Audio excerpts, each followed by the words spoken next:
Bismillahirrahmanirrahim. Alhamdulillahi rabbil alamin, wassalatu wassalamu ala asyrafil anbiya'i wal mursalin Sayyidina Muhammadin wa ala alihi wa sahbihi ajma'in. Nawaitu ta'lu wa ta'lim wa tazakkura wa tazkira wa nafa'a wal intifa' wal ifadah wal istifadah wal hassa ala tamassuki bi kitabillah wa sunnati rasulihi wa du'a ilal huda wa dalalata ala al khair ibtigha'a wajhillah wa qurbihi wa sawabihi subhanahu wa ta'ala. Allahumma inni as'aluka ilman ladunni wa mashraba safihani ya wahhabu ya ghani. Qala al-muallif rahimahullahu ta'ala wa nafa'ana bihi wa bi'ulumihi fid dharain amin. Rabbi yassir wa la tu'assir wa tammim bil khair. Wa la hawla wa la quwwata illa billahil aliyyil azim. Amma ba'du, assalamualaikum warahmatullahi wabarakatuh. Berkata Syekh Abdul Somad Al-Falimbani dalam kitab dia Hidayatus Salikin fi suluki maslakil muttaqin, sehinggalah perkataan dia innama yuwaffau sabirun. Innama yuwaffau sabiruna ajruh. Situ kau kat mana?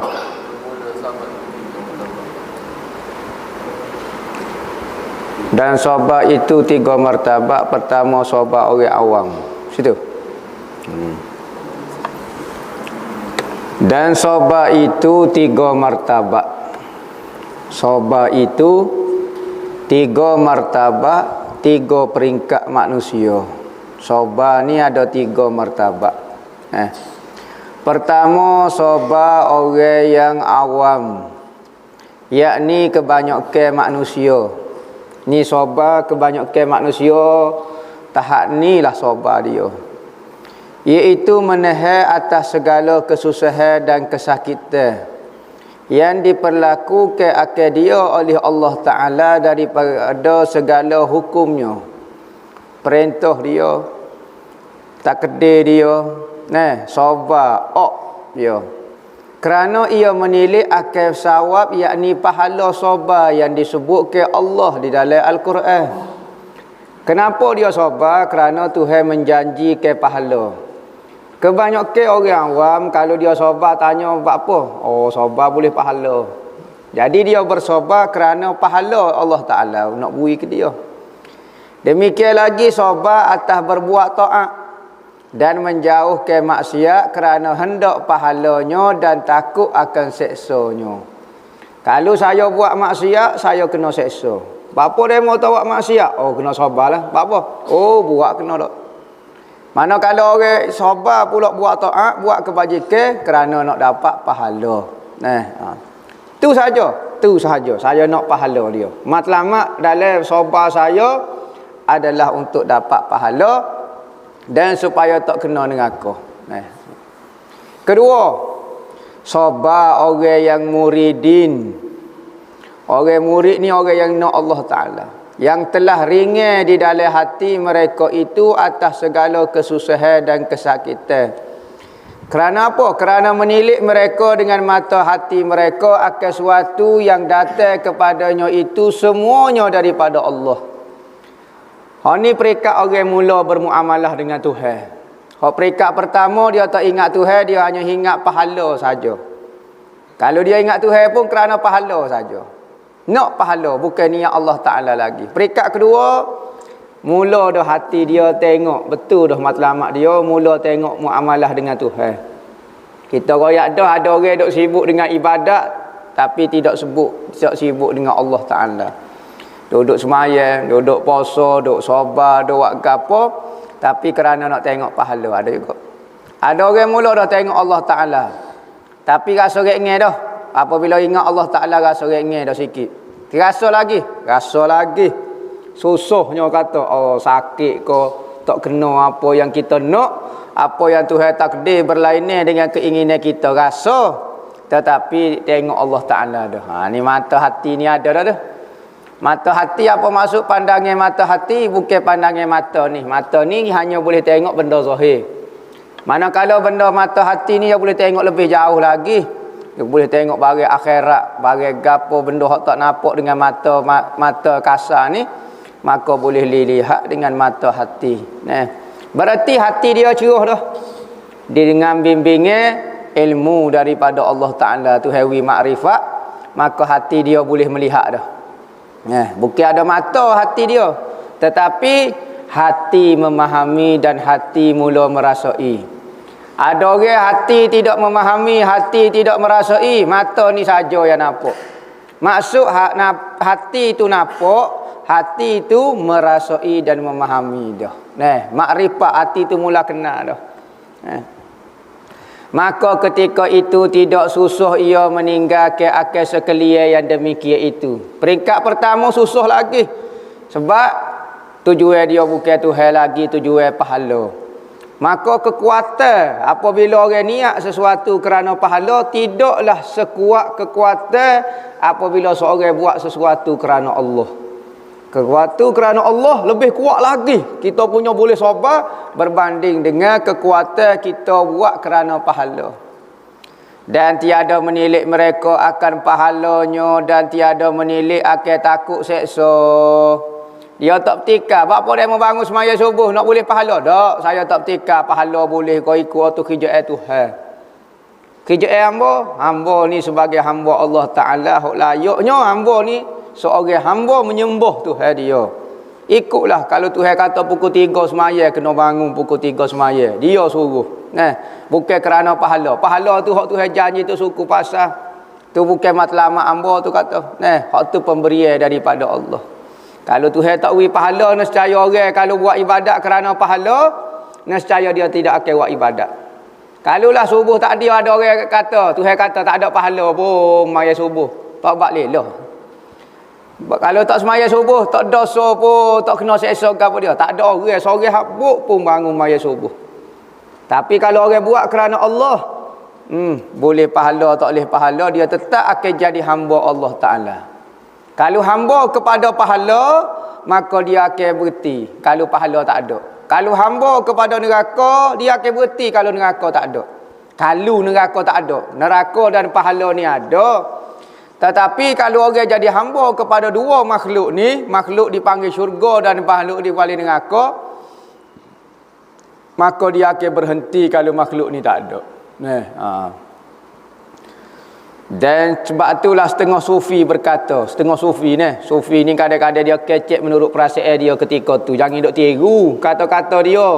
Kerana kalau kita tiru kata-kata dia, kita dinipu. Kita tak sampai peringkat tu, tiba-tiba kita kecek kata-kata orang tinggi, maka menipu perkataan kita. Kata-kata dia sungguh mari daripada hati dia sungguh, kerana dia merasai dia. Kita baca perkataan wali, kita pun tiru. Kita bukan wali perkataan Masya Allah hebat-hebat. Katanya Syekh Yazid Bustami. Satu hari ni dia tak zikir. Dia ni kaki zikir. Dia tak zikir. Mari perasaan dia tu dengan Tuhan. Malah zikir, malah gapo dia. Maka anak orang tanya dia, "Hei Yazid, apa mu tak siwak ibadat ke Tuhan?" Dia kata, "Mu malah buat ibadat Tuhan." Apa? Apabila nak buat ibadat ke Tuhan?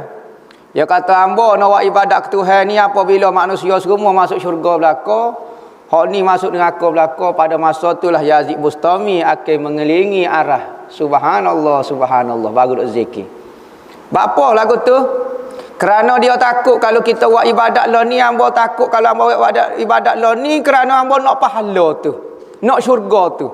Bapa hamba tak siap ibadat lah ni, takut hamba mari perasaan nak kerana takut kepada neraka. Tetapi apabila sudah dah orang masuk syurga, sudah dah masuk neraka, sudah belaka dah cerita syurga neraka, pada masa tu hamba akan buat ibadat, barulah ikhlas kerana Allah Ta'ala. Yang mari perasaan lagu tu. Apabila ahli syurga masuk syurga, kita siapa perasaan tu tak? Kecek buah saja. Boleh. Baca boleh untuk buat semangat kepada kita, tapi kita jangan dok buang orang hamba peringkat tu. Dah sebenarnya nampak yang gini tu. Apa dia malah baca azkar? Hamba sampai peringkat tu dah tu. Nipu kohong. Yazid Bustami ni orang berzikir, cuma ayah mari kadang-kadang perasaan dia, perkataan dia jangan dok tiru Dan hanya sesungguhnya ia semata-mata mengikut suruh daripada Allah Ta'ala yang tersebut dalam Al-Quran dengan firman-Nya, Wasbiru innallaha ma'as-sabirin. Artinya sabar oleh kamu bahawasanya Allah Ta'ala serta orang yang sabar. Berserta dengan orang yang sabar. Maka bapa dia mau bersabar. Ke Tuhan suruh sabar ke. Berlaku gapo-gapo hak kita tak suka kena sabar ke. Bukan kerana pahala, bukan. Tapi perintah daripada Allah. Saya ni hamba Tuhan. Maka Tuhan perintah hamba kena sabar lah. Sekalipun masih terasa lagi keinginan tu dia nak muka lain, tetapi kena sabar sebab Tuhan perintah. Ni kemungkinan pok kita sampai peringkat lagu ni. Nama juga ada lagi perasaan hak tak puas hati dengan Tuhan, ada lagi rasa tak sedap dengan Tuhan. Hak kita nak tak berlaku, hak kita nak berlaku sebaliknya. Kita nak jadi orang alim, tak jadi orang alim. Kita nak jadi orang comel, tak jadi orang comel. Kita nak jadi sihat, tak jadi sihat. Maka kita nak sebaliknya. Tetapi muka Tuhan suruh sabar. Sabar tu gak. Bukan kerana pahala dak saya duk ingat Tuhan semacam. Ni mungkin jarang-jarang mari buat kita. Ketiga, ni ketiga ni martabat tinggi ni. Apa maksud martabat? Peringkat hati manusia dengan Tuhan lagu tu. Dia sekalipun dia orang rendah, dia orang ni orang biasa, orang kapur ya, tapi dia duduk martabat yang ketiga. Ada orang tu PhD, profesor, gapo dia ko, CEO syarikat, doktor ko gapo dia, tapi dia peringkat pertama ya. Orang awal ya. Maka kedudukan di sisi Tuhan ini Tuhan jo beri. Tuhan jo beri, hak ni peringkat pertama, ni peringkat kedua, ni peringkat ketiga. Kalau kita rasa kita duduk pertama, sekalipun kita orang besar, orang hebat, tok guru orang pun, kita orang pertama. Kalau kita tak jadi apa, tak pakai, baca tak boleh, menulis pun tak boleh. Tapi kita duduk peringkat ketiga, nak kata gua ni. Sebab apa? Kedudukan di sisi Tuhan, Tuhan tengok hati kita. Sekalipun siapa dia pun kita, hebat setara mana pengaruh kita, tapi kalau kita jenis tak hidup dengan Tuhan, hati kita tak hidup dengan Tuhan, peringkat pertama. Orang awal ya, tak ada apa dia pun. Ketiganya sabar orang yang zahidin dan salikin. Peringkat kedua sabar orang muridin, orang mula nak Tuhan dah. Murid-murid ni sebab itulah pelajar-pelajar dipanggil murid. Apa maksud murid? Orang yang nak Allah Ta'ala. Talib, orang yang menuntut Allah Ta'ala, bahasa Arab. Sabar, orang yang muridin, orang yang nak Allah Ta'ala. Peringkat yang ketiga, sabar az-zahidin dan salikin. Iaitu sabar atas segala hukum Allah. Apa maksud hukum Allah? Ketentuan Allah Ta'ala.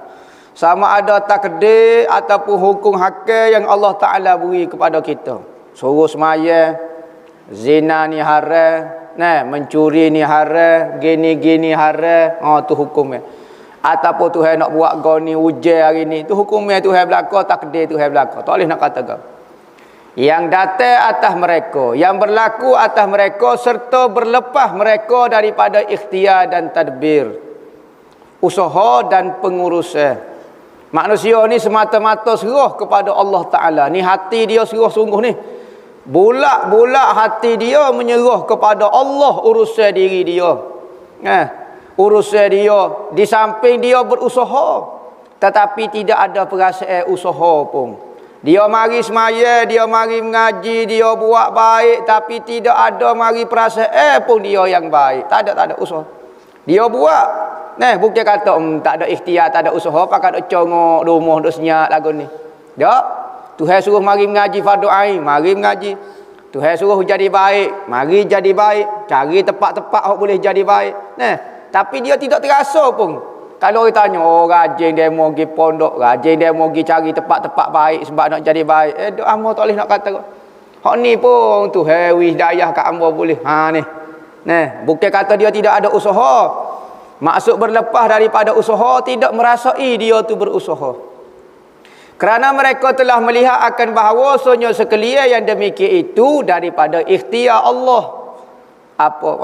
Apa yang ia pilih sebenar pilihan Allah Ta'ala. Orang ni betul-betul jadi hamba Allah. Ni baru jadi hamba Allah.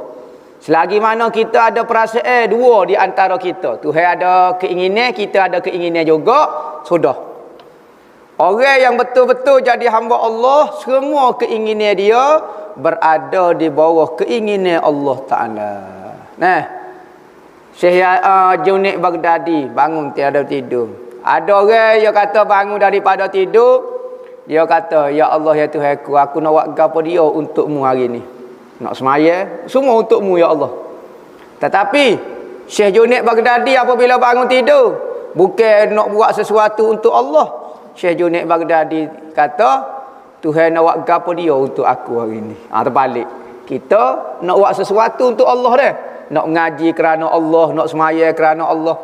Tetapi Syekh Junaid Baghdadi bangun tidur, niat Tuhan nak buat apa dia untuk aku hari ni. Berarti tak ada keinginan langsung di samping keinginan Allah. Kalau katanya ahli sufi, kalau hamba berdoa, maka Tuhan mustajab doa, hamba gembira sekali. Kerana permintaan hamba. Tetapi apabila hamba berdoa, Tuhan tidak mustajab, hamba gembira 10 kali. Sebab apa? Kerana hak tak berlaku tu betul-betul keinginan Tuhan. Tapi kalau hamba minta, takut-takut keinginan hamba ada masuk situ. Sebab hamba nak benda tu. Maka kalau Tuhan mustajab, hamba gembira. Dah kerana Tuhan mustajab doa hamba. Tetapi kalau Tuhan tak mustajab, nampak betul-betul pilihan Tuhan. Hak tu 10 kali hamba suka. Kita hak mana suka? Suka doa kita mustajab. Kalau doa tak mustajab, tak jadilah mana demo. Nampak ganah. Tak mustajab doa. Dia kata mereka itu telah melihat akan bahawasanya sekalian yang demikian itu daripada ikhtiar Allah dan tadbirnya. Yang di dalam azali lagi kata Tuhan. Pas kita ni, kita hanya bergerak di bawah tadbir Tuhan. Bangun, tidur. Inna salati wa nusuki wa mahyaya wa mamati lillahi rabbil alamin. Sesungguhnya sembahyang hamba, ibadat hamba, hidup hamba, mati hamba.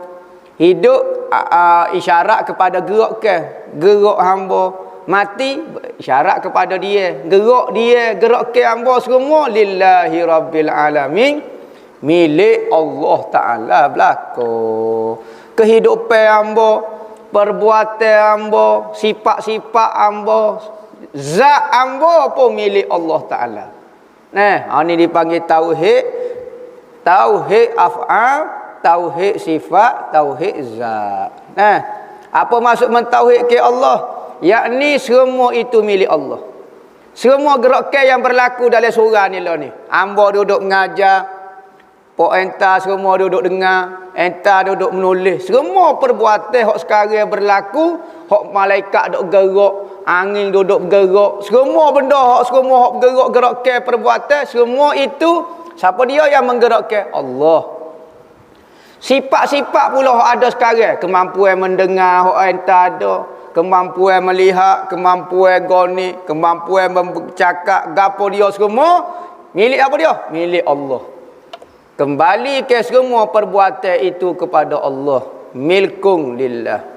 Kenapa Tuhan milik? Kerana dia ada. Sesuatu yang ada baru boleh memiliki. Sesuatu yang tak ada boleh memiliki ke tak? Tak boleh.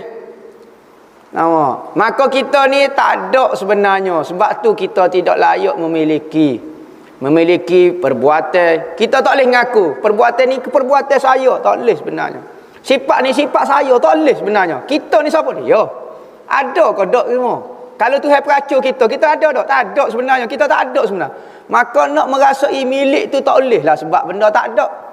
Tu hati-hati orang sufi merasai lagu tu. Kita tak rasa lagu tu, kita hanya belajar ilmu pokok orang sufi.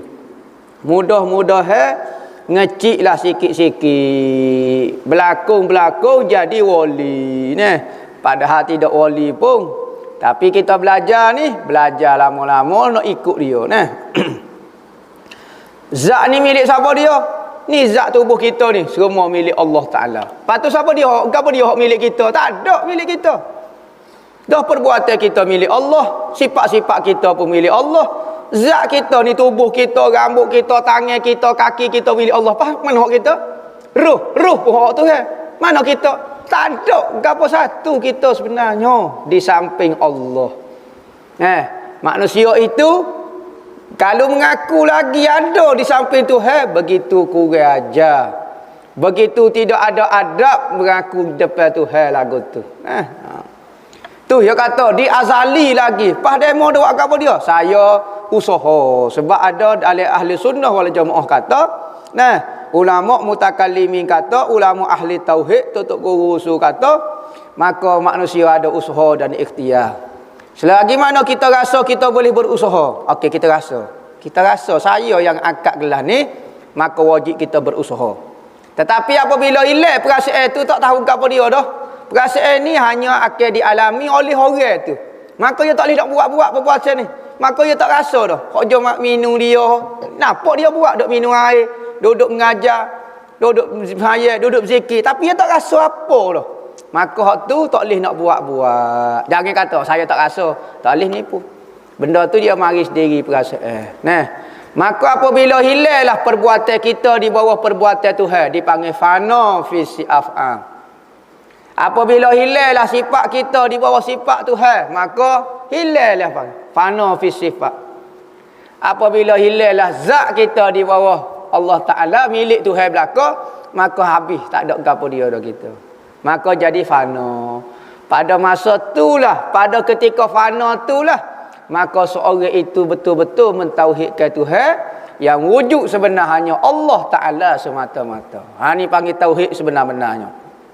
Selagi mana tidak rasa betul-betul tauhid Allah Ta'ala, Allah Ta'ala, selagi itu tauhid kita masih ada lagi kekurangan.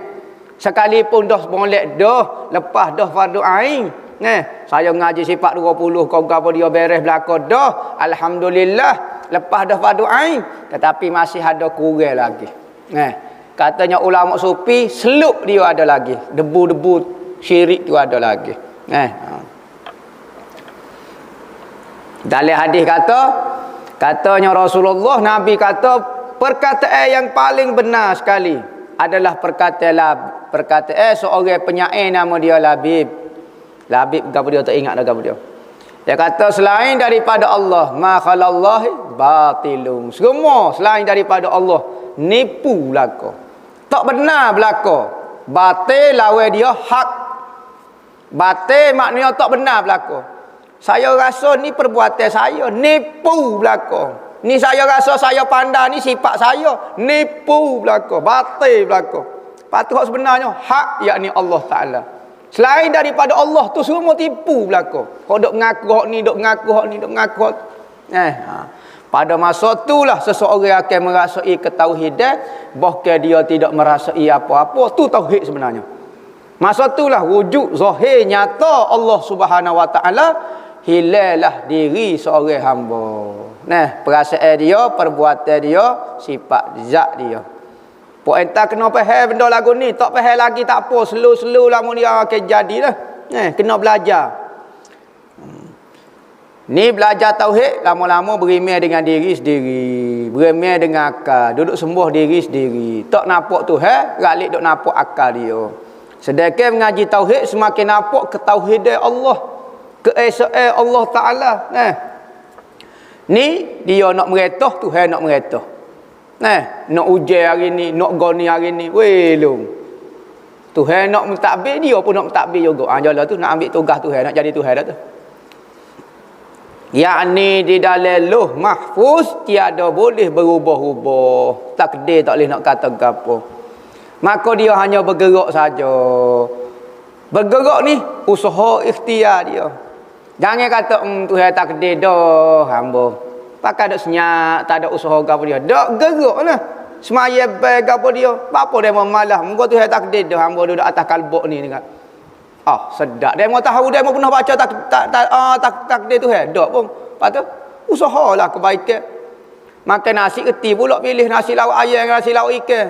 Tapi apabila suruh semaya, apabila suruh cari hidayah, apabila suruh cari kebaikan, apabila suruh tinggal maksiat, tak ada usaha ikhtiar lalu. Tapi kalau makan, kalau nak tidur, kalau nak hak nafsu, pandai pula pilih hak sedap. Ni nipu dengan Tuhan. Pertai hari lagi nampak dah coking nipu dengan Tuhan. Jangan dok nipu. Mungkin kita lepas dengan manusia, kita berhujah. Tapi dengan Tuhan, nak nipu lagu mana? Dan jika datang bala atas mereka itu, atau sakit, maka itu telah tersurat pada Lauh Mahfuz. Tak boleh nak kata ke mana. Senyap. Mungkin hamba ni dibawa gerak di bawah takbir Tuhan. Tuhan nak cabut tekuk hamba, nak pala hamba, nak cabut nyawa hamba, nak kata lah ke mana. Mujur nyawa gerak pun boleh. Mujur hamba boleh rasa apa ini. Boleh minum air, boleh tidur, boleh menapah, boleh fikir. Mujur Tuhan tawak gila hamba lagu ni. Nak kata. Hidup sentiasa menyebut Alhamdulillah berlaku. Alhamdulillah boleh sikit. Tuhan, kalau Tuhan tak wika apa satu. Tiada boleh berubah-ubah padahal hati mereka ridha akan segala yang dihukumkan Allah Ta'ala baginya. Ya beza sabar dengan redha dah. Sabar ni kita nak benda sebaliknya tapi kita bertahan juga. Misalnya Tuhan wi sakit, kita nak sihat tapi kita sabarlah, moga Tuhan beri lagu tu. Tak boleh nak kata guano, jangan lawan Tuhan. Jangan hati kita terasa dengan Tuhan. Tapi kita nak sihat. Maka tu sabar. Manakala reda tak ada. Jangan nak kalau Tuhan buat sakit, Tuhan nak sihat-sihat. Dah. Dia. Ni reda. Serupa dengan keinginan Tuhan. Hak Tuhan buat, hak tu hamba reda. Dan jika ada pada zahir badannya itu merasa susah dan sakit sekalipun, sakit badan tu ada, tok wali kepit pintu bunyi, aduh sakitnya, tak apa. Oh demo, bukan tok wali lagi bunyi aduh. Dah. Zahir tubuh sakit tak apa. Tak ada masalah, hati dia tu. Hati dia tak mengaung dengan Allah Taala. Kita puk kepit, tak bunyi sorok. Hati dok ngepek tu hereh, gogek. Baso pitu ni dari hati. Kawan ni bunyi kat luar ya. Luar ni tak jadi masalah sebab tabiat manusia. Apabila benda sakit dia akan menangis, dia akan bunyi sorok, tak ada masalah. Sebab tu dalam kitab kata, apabila kita sakit, apabila orang sakit bunyi sunat sebut lagu tu. Sunat pula sebut apa? Kerana itu nama Tuhan. Alif ha, alif ha. Ke ada orang berzikir hu ha. Itu hu. Boleh zikir ke? Tapi jangan alif dengan kha. Itu nama syaitan. Kalau alif ha tu nama Tuhan. Tengok dalam syarah Jauharah Tauhid. Ada sebut. Kalau orang sakit, tanya sakit sebut sunat lagu tu sebab dia sebut nama Tuhan. Dia sebut Allah, tu panjang sangat, tak sakit lah mana. Kalau tak sebut Allah Ta'ala tu panjang sangat ni. Pendek dah tu. Sakit sangat dah tu dia. Tetapi hati mereka ridha akan Allah Ta'ala dan segala hukumnya. Dan dinamakan sabar ini akan sabar ala Allah. Yakni sabar atas hukum Allah Ta'ala dan qadanya qada Allah Ta'ala. Al-faslul khamis fi syukri. Bab syukur pula dah. Hari tu kita mengaji sifat buruk. Hati lagu mana hati jahat. Ni nak jadi hati yang baik pula. Taat batin. Kena berlatih biar jadi lagu ni hati kita. Usahalah. Sekalipun lama kau payah kau nak kata gua no. Tetapi kena usahalah.